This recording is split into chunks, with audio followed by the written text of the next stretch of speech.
E Nabucodonosor começou então a crescer e a ficar, pendendo, o seu coração pendente ao orgulho. E em sonho ele sonhou uma destruição. E não houve quem pudesse explicar, e ele mandou chamar então a Daniel. E Daniel ficou ali um tempo agoniado, o profeta, o homem de Deus, agoniado com a revelação. E Nabucodonosor percebeu que Daniel estava agoniado e disse: pode falar, seja o que for, pode contar. E Daniel disse, eu estou apenas usando minhas palavras, amém? Para situar você.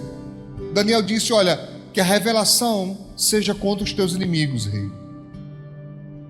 Seja contra os teus inimigos, mas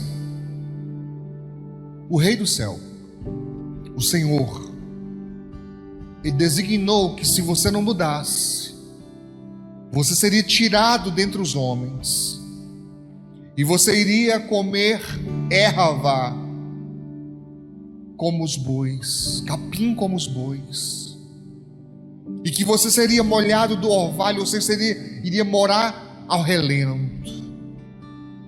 Então dá tempo ainda, Nabucodonosor. Se arrependa dos seus pecados, se arrependa disso tudo.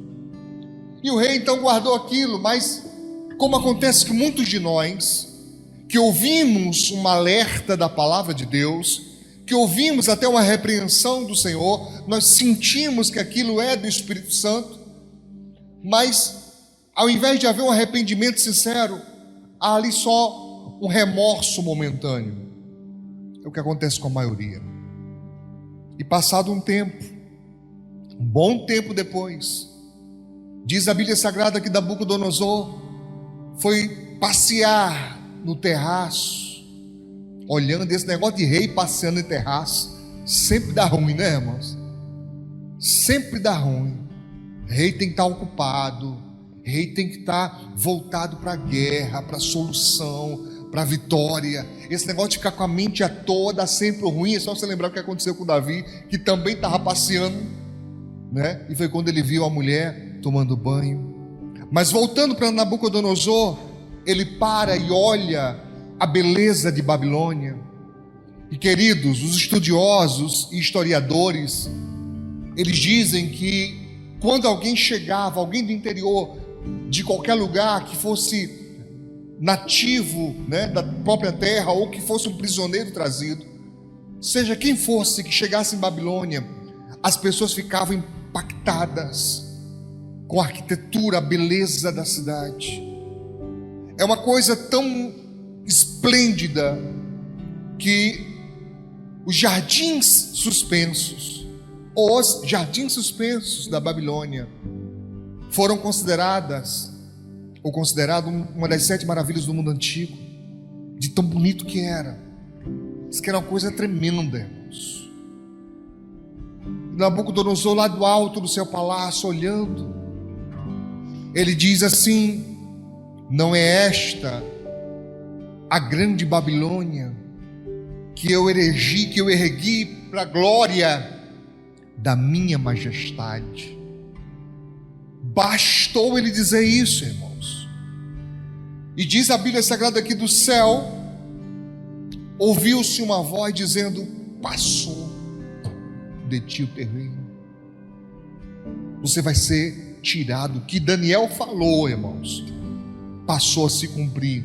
Aí diz, claro que eu resumi, usei mais minhas palavras. Recomendo que você leia literalmente o texto sagrado, não fique só nas minhas palavras, mas era apenas para situar a quem não conhece bem a história de Daniel e de Nabucodonosor. Então no verso 33, Daniel 4, 33, diz assim: na mesma hora se cumpriu a palavra sobre Nabucodonosor, e foi tirado dentre os homens, e o quê? E comia erva como os bois, e o seu corpo foi molhado do orvalho do céu, até que lhe cresceu o quê? Pelo, como as penas da águia. Não é que a pena da águia parece com pelo, aqui está falando de quantidade, de ser muito, ao ponto de cobrir todo o corpo. Alguns brincam com isso, dizendo que Nabucodonosor, né, foi o primeiro lobisomem da história. A Bíblia não diz nada disso, mas diz sim, que cresceu pelo até cobrir todo o seu corpo, e as suas unhas como das aves, cresceram, ficaram enormes. Mas ao fim daqueles dias, eu, Nabucodonosor, levantei os meus olhos ao céu, e tornou-me a vir o entendimento, e eu bendisse ao Altíssimo, e louvei e glorifiquei ao que vive para sempre, cujo domínio, atenção a isso, domínio, governo, é um domínio sempre eterno, quer dizer, eterno, e cujo reino é de geração em geração. E todos os moradores da terra são reputados em nada, e segundo a sua vontade ele opera com o exército do céu e os moradores da terra. Não há quem possa estorvar ou impedir a sua mão e lhe diga: que fazes?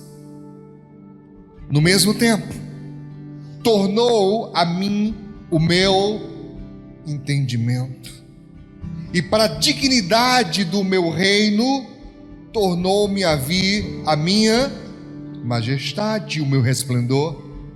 E buscaram-me os meus conselheiros e os meus senhores, quer dizer, as autoridades, né? E fui o quê? Restabelecido no meu reino, e a minha glória foi aumentada. Você lembra de Jó? Que estava na desgraça, estava na ruína, mas quando se volta para Deus, reconhece a grandiosidade de Deus, o cativeiro é mudado. Isso sempre acontece, meu irmão. Quando alguém reconhece a autoridade de Deus sobre a sua vida, quando alguém reconhece que, na verdade, nós não deveríamos jamais querer tomar o controle de Deus, é isso que Nabucodonosor está falando aqui. É isso que Nabucodonosor está dizendo. Não tem quem possa debater com ele, não tem quem possa impedir o seu agir. É ele que manda, tanto no céu quanto na terra. Amém? Verso 37, olha que coisa linda, irmãos. Agora, pois, eu, Nabucodonosor, louvo e exalço, essa palavra quer dizer exaltar mesmo, tá? E glorifica quem?